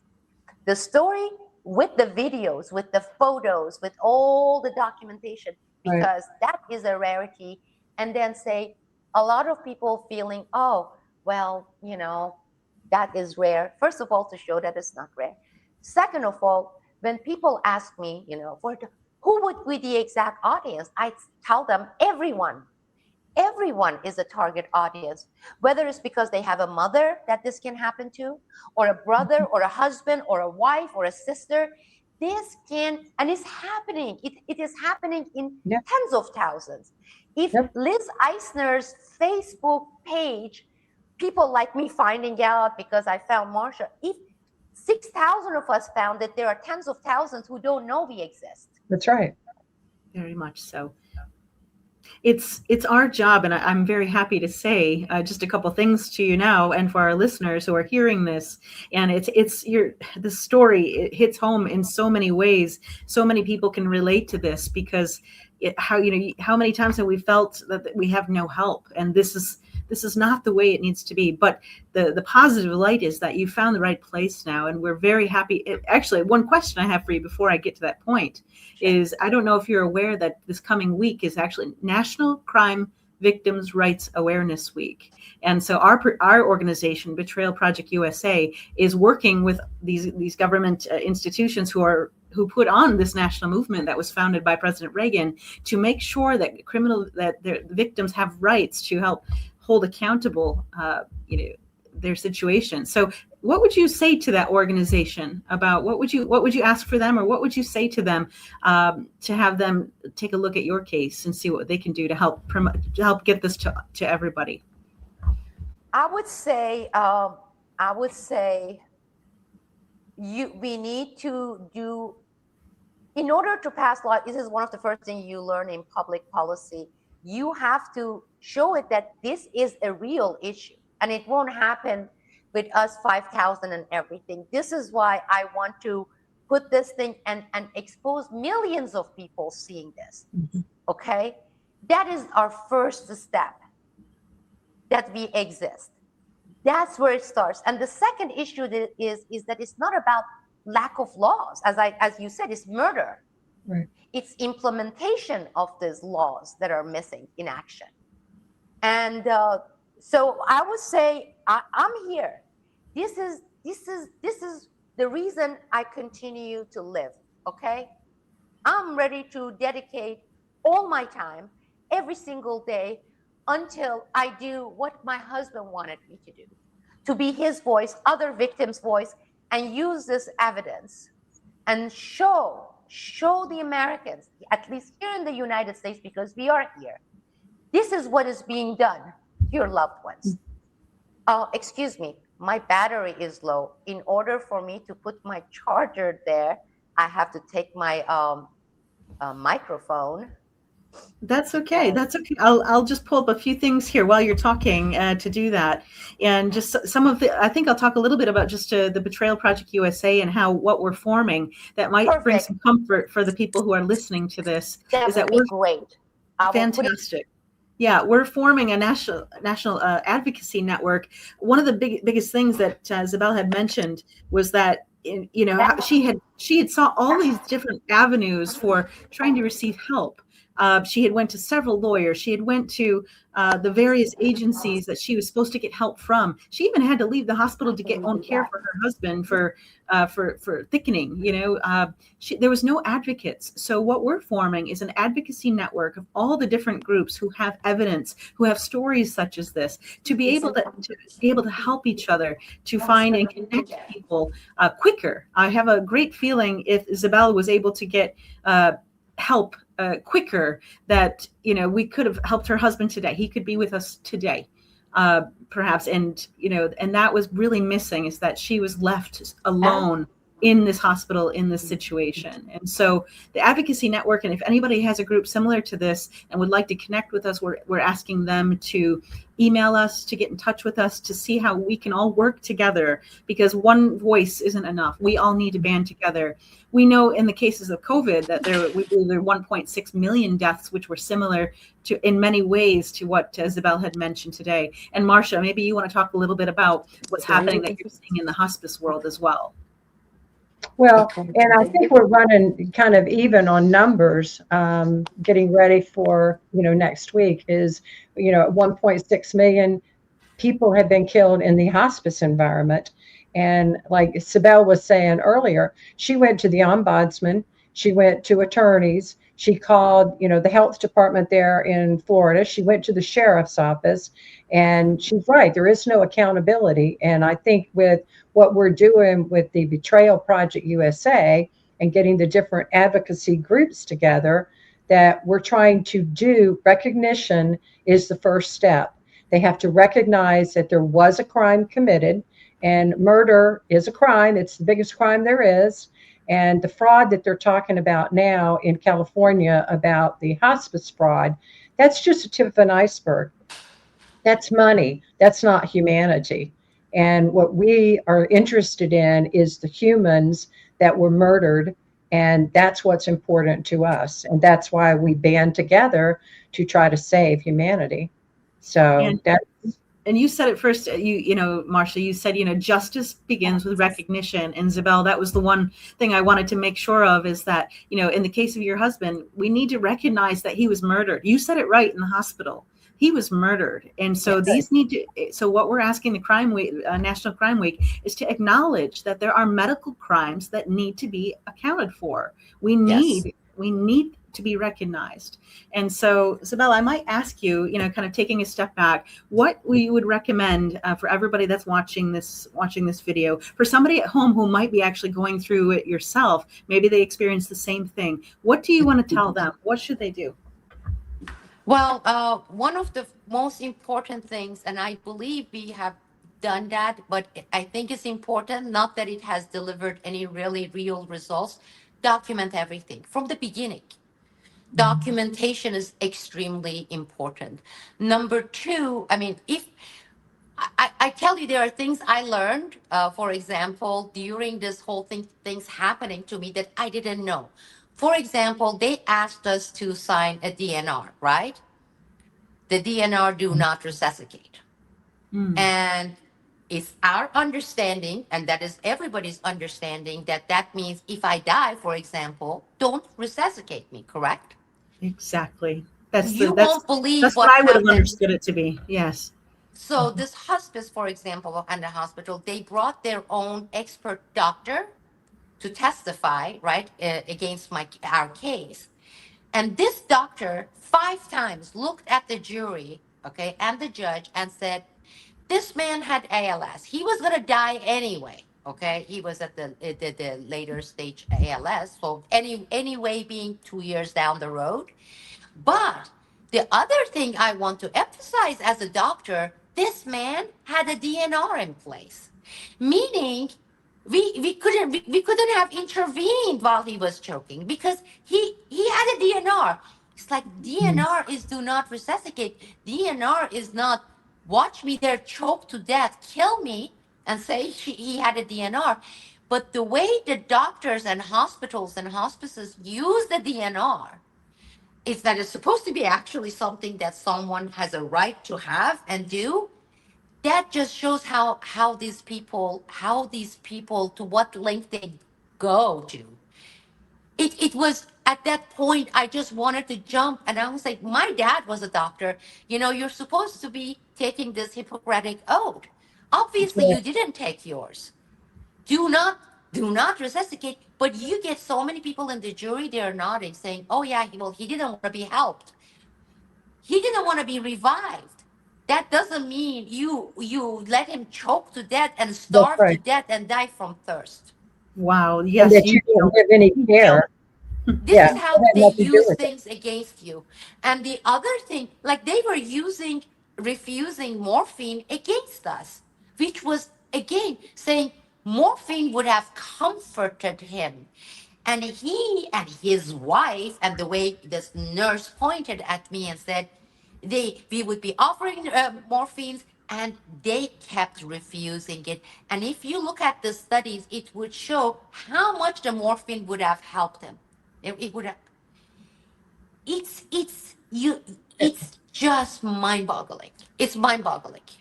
It's manipulation. Very much so. And see, one of the obstacles we are facing today, we are all, in many cases, especially in this case, is mainstream media is a kind of a dying breed because, look, 25 years ago, I was featured on CBS 60 Minutes, okay? And 6 million people watched it, right?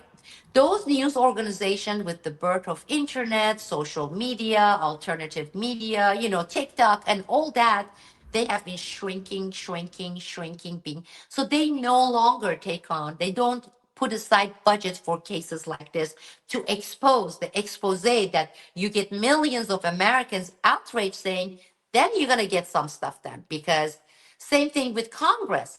You and I and our 5,000,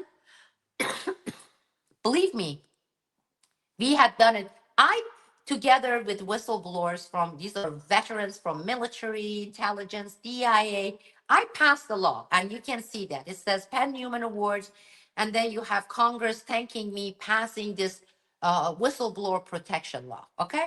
Now, that law, whistleblowers protection law, that has my name as passing it, it looks beautiful at its surface, right? Until you go to the footnote, which they give themselves ways out. All sorts of footnote that says, in implementation, there are so many ways around it, so it's not going to do any good for any whistleblowers, right?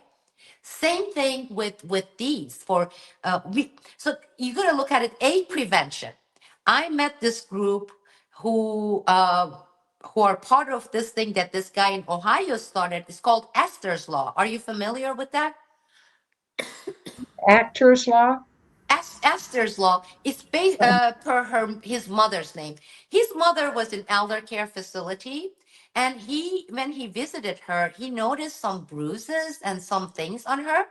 So he placed this camera in the room, and 3 days later, when he came and retrieved the camera, oh my God, the camera shows these two caregivers. They are beating his mother. Mm. They are choking her. They are pulling down her panties, making fun of her. This is an 85-year-old woman. Wow. So, but what happened, because he had these videos, right? He got punishment for the institutions.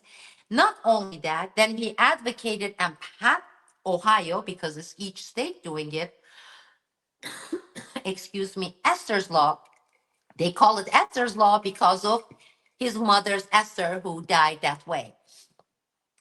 After Ohio passing that, 11 other states passed it as well, but there are so many other states that are resisting, like Florida is one of them, even though they get oldest people advocating for it because they are standing against it. And it's such a logical thing. Like my husband documented, these hospitals, these hospices, they are so afraid of that because then it's going to be deterrence. It may not prevent all of these murder cases, but it may prevent 67% of them.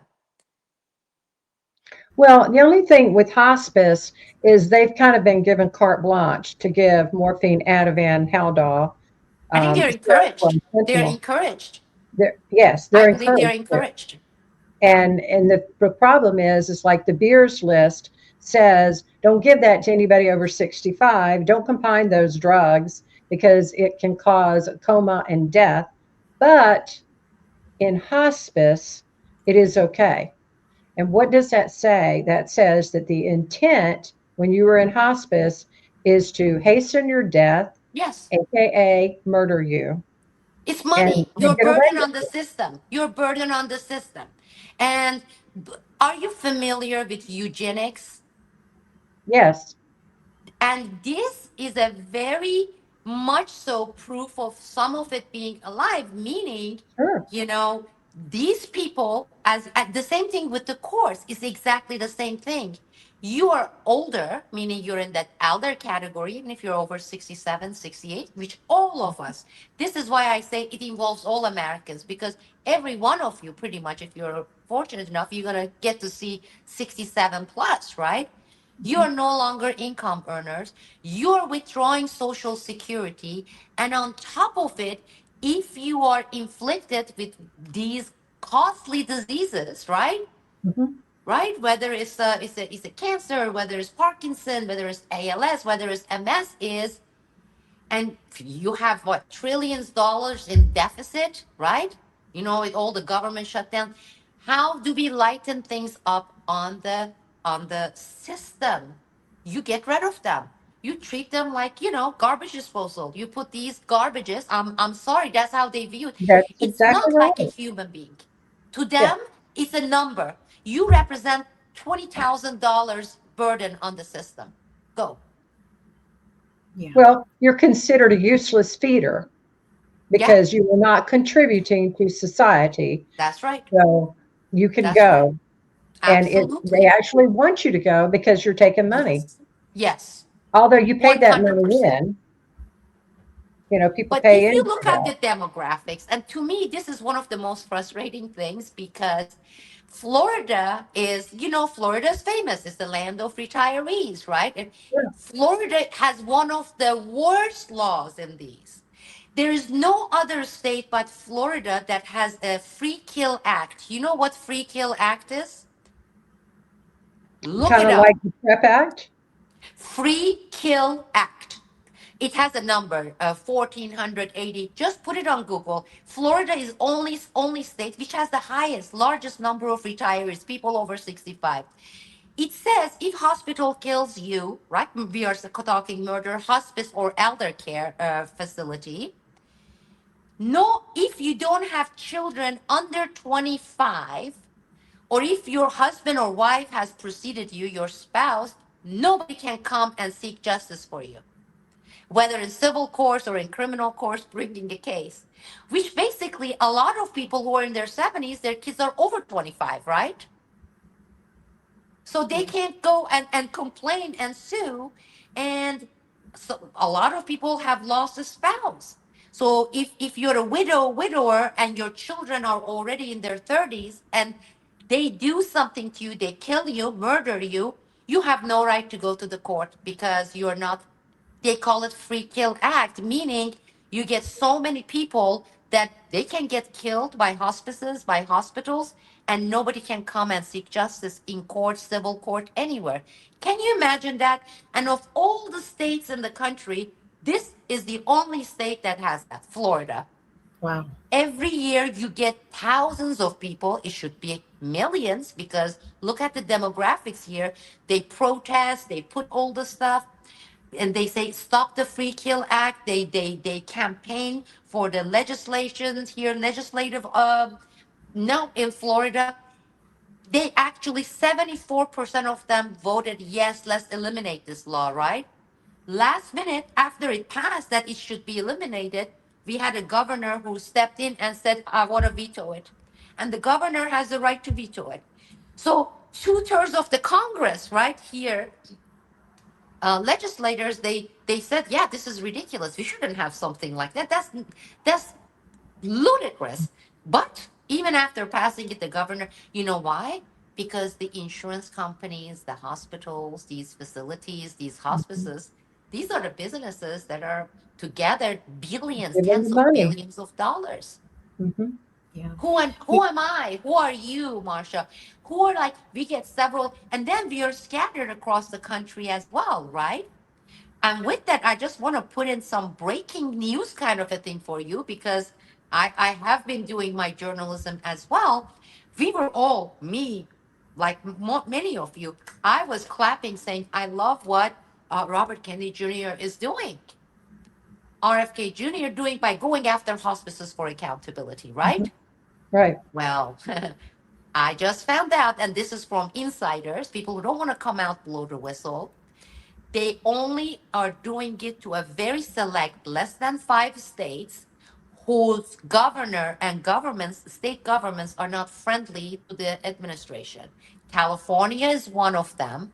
I forgot if the second one is where does. So there are like 4 or 5 states. So if you're from Florida, which I have done with Medicare because I have a documentation, thick documentation of Medicare fraud that this hospice committed, right? With my husband. And all the depositions, so they don't even have to spend so much time for investigations. They can look at the deposition where these people testified, right? Well, Nothing. They are not taking it.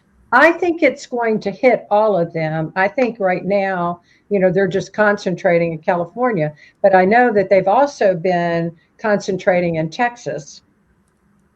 So I think they're going to hit all of the states. I don't think it's going to make a difference what color they are. It needs to happen to all of the states, but it needs to not just be the fraud for stealing money. It needs to be murdering people. It needs to be the damage to humanity and the sanctity of their life. So it's, to me, it's bigger than fraud. They're only looking at the money part. They need Of to look at the course. human part. And if that's the case, just with that logic alone, though, Marcia, they are looking at the money part, right? That's right. Well, that works against us because they are money wise, they want these people dead.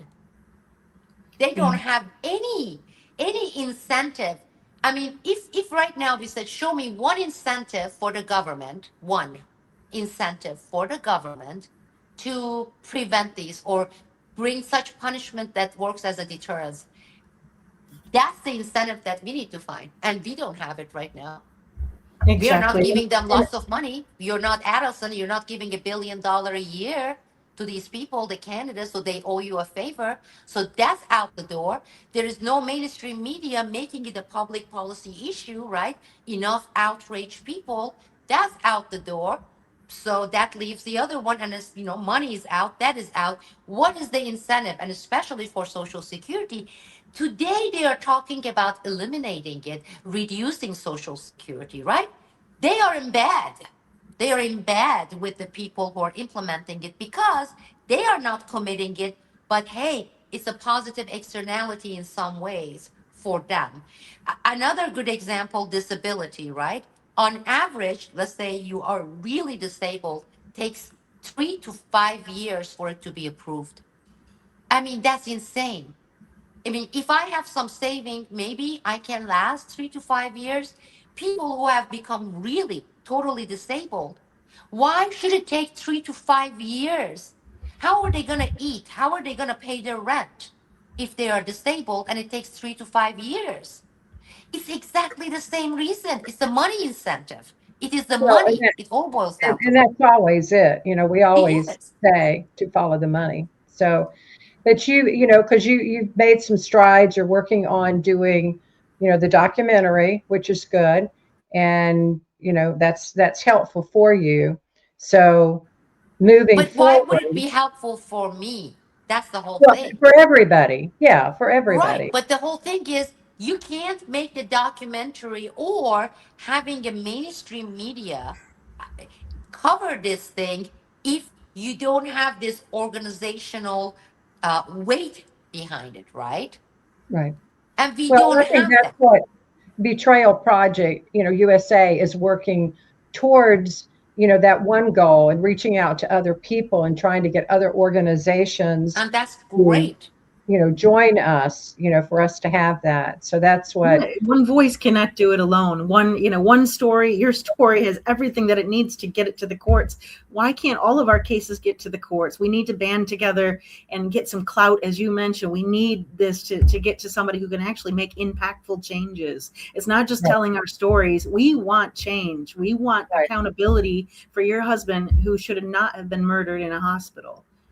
Do you think like this is going to be mostly doing it via states or federal? Oh, I think it's got to be federal. I mean, I think this is, like the week that we're doing next week, it's a national week, a national crimes rights, a national Yeah, crime crimes victims rights victims awareness week. rights, right, week. And it's national. That's what they're doing. I think it's led up by DOJ. And that's why we are doing it the same week they are and, trying to get the word out. And on Sunday, we're going to be remembering all of the victims of medical betrayal. And there are a lot of them, with the COVID shot, the nursing homes, the hospitals, the hospices, anybody that was harmed by that or that survived it. So Sunday will be for the people that were harmed, and we're honoring them with their picture, with their name. I know you have Matthews in there, which is great. And then all during the next week, Monday through Friday, we're having different sessions there. And the Monday session is going to be teaching people how to file an official DOJ report, because harm was done. There is a crime. And the only way that we're going to move forward is to recognize that a crime was committed against our people, and to do So it. what is the form? I'm not aware of the form to file with DOJ. Is this like retroactively people can do that? We're gonna go over that on Monday and explain the code that everybody would use, based on your circumstances, what code you would use. And we're hoping to have, I think Gail 10,000. said, We want to get 10,000. 10,000. We want to get Yeah. 10,000. We know there's way more than that, but we need Right. at least 10,000 to move the needle, to your point. Together Wow. as a big voice, we need to bring That's this. amazing. It I is. mean, I this is know the we can first do time it. I'm hearing about this. I mean, that's great. Well, the schedule's going out this evening. And, we've been posting some stuff in the group, but we haven't gone out yet with, you got a sneak peek here. We haven't gone out yet with the actual schedule, but we also have, people discussing the COVID protocol in the hospitals and what happened to people, the brain death and organ harvesting. Hospice is going to have a segment. The jab, the COVID jab, we're going to have a segment on that. And then the following Saturday, we're going to have Survivor Saturday. So those people that survived the COVID protocol, those people that survived the hospice protocol, we're going to honor them on the following Saturday. So we have all of these things planned for the entire week. So I think, as Teresa says, we're trying to move the needle. So we're not just sitting back and, telling, sad stories, and that they are, but we're trying to make a difference to get recognition that a crime was committed. And that's the first step. So we are working towards that. It's coming. Absolutely right. And you know what? Everything you're doing, Sibel, is right on. You're exactly what we need to do to get this to raise awareness to the level where we can actually achieve accountability for our loved ones that deserve it. They deserve accountability, and justice begins with recognition. So, And as Marsha and I were talking, and she said, we are their voices. Their voices That's right. going to be heard through us. that's it. Right. Absolutely. And I really hope we can reach out to more and more people who during, like the situation I was in, right? Like many of these survivors, like the spouses and the family members are going through the same thing. Like during the first 2 years, you're a zombie. You don't even know what has hit you, and you're suffering. And it took like 2-3 years before I started really coming and researching actively how many people even get to that stage to know there are thousands of us. Let me add my voice. So Right. again, I still would say we need to, in order for those people to find out, is we need to really amp up the volume, somehow be able to campaign and get some media coverage, like real media coverage, not the Yeah. soundbite, And that's what we real would media. love. We would Mhm. love to get. And like with these podcasts that we do, share them everywhere on your page, on X. It's going to be on Spotify, Getter, Rumble. And for everybody that sees it, share it, because we are trying to get the word out to the people that don't know yet, and the people that may be faced with a situation of going to the hospital or being, somebody convincing them to join hospice. We want to let you know what the reality is, not what the sweetness is on the website that you see how great and wonderful hospice is. That's a lie. That is not what is happening. And for those that think, your loved one died peacefully in their sleep, when people are put into a coma, they are sleeping, and anybody will tell you they died peacefully in their sleep. But I don't know how peaceful it is. But, and if that did happen with your loved one, if that's how you feel, and you're good with that, and maybe that is what happened, then, God bless you. I think that's wonderful. But a lot of us did not, as Sibel has told you, and as myself, we did not have that type of hospice. So, we're given the other side of a story. Hospice gives their side. We're given the other side. So Thank you. come to Marcia, Betrayal Project USA, tell your story, get it out there, be your loved one's voice. So, absolutely. Sibel, thank you so much for coming Thank tonight. you. I know that And was thank you for setting up. You see, you put it in action, and I truly admire that well, because thank you. it's much easier to just lick your wound for us, lick our wound, go and hide and just die from that misery there alone and let it consume you. And the other thing is, the other way is action. And each one of these steps, each one of these actions, they're all connected and it's going to come together. And that is giving the voices because well, it took me, as I said, 3 years. So because of Right. that, I won't be arrogant to tell people, it's like, come on, why aren't you acting? Maybe for them it's been 6 months or they haven't. But what I'm trying to say is I admire that. The fact that I admire people like Marsha putting that book, it doesn't matter how many book itself. The fact that it just popped. I'm doing Google search, hospice this, and that led me to, the Facebook, and that led me, that these are all connected and each one of these steps counts. So she took the initiative and do that. You took that and put together this organization.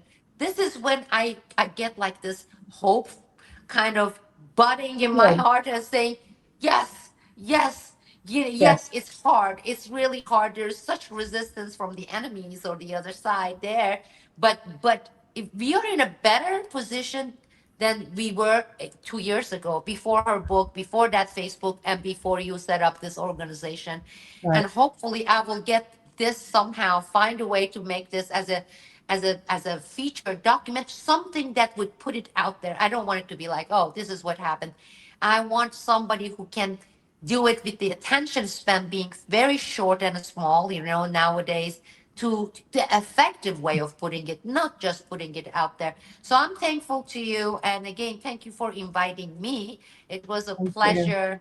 And again, for all of you people who are listening, we are not alone. There are so many of us. There are so many of us. And we have to band together. We have to unite and we have to say, no, we are not helpless. Maybe individually or maybe in a dozen, but if there are tens of thousands of us, I think we are already a force. We will be a force. I'm Right. positive on that. We will be a force. thank you for these great hopeful words. Can you help just leave our listeners with one favorite memory that you had with your dear husband, Matthew? Oh, I know this came up. My goodness, it is so difficult when you have had such a rich 32 years together to my God, now I'm like completely frozen. I have had two, three of those things. That would be a good one. This would be a good one. Oh God, I I think every single minute with my husband.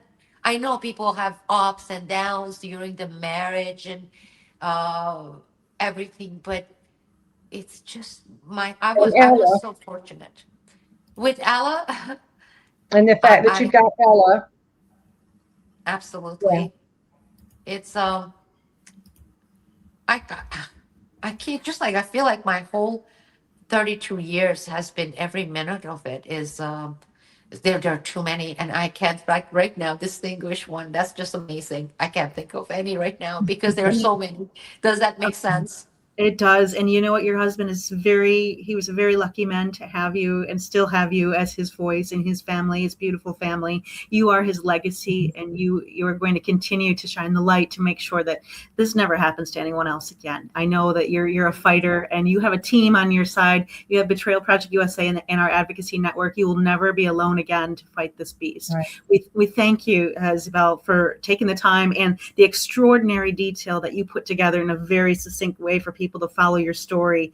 Really, what a horrifying story. If everybody's listening to this and you have a story that's similar to Sibel's or any of the ones that we've mentioned, please get a hold of Betrayal Project USA. You'll be in touch with a volunteer like myself or Marcia as well to help tell your story, to help join the 1.6 million that we know exist, plus many more in hospice and the other modes as well. We want to make sure that we band together to do something and take action about this. We are about action. Listen, act, advocate is the message of National Crime Week. We want everybody to join us to help rise. We need your voice. Again, thank you for joining us today. Thank you, Sibel, and thank you everybody for tuning in. Thank you very much. Yeah. Thank you.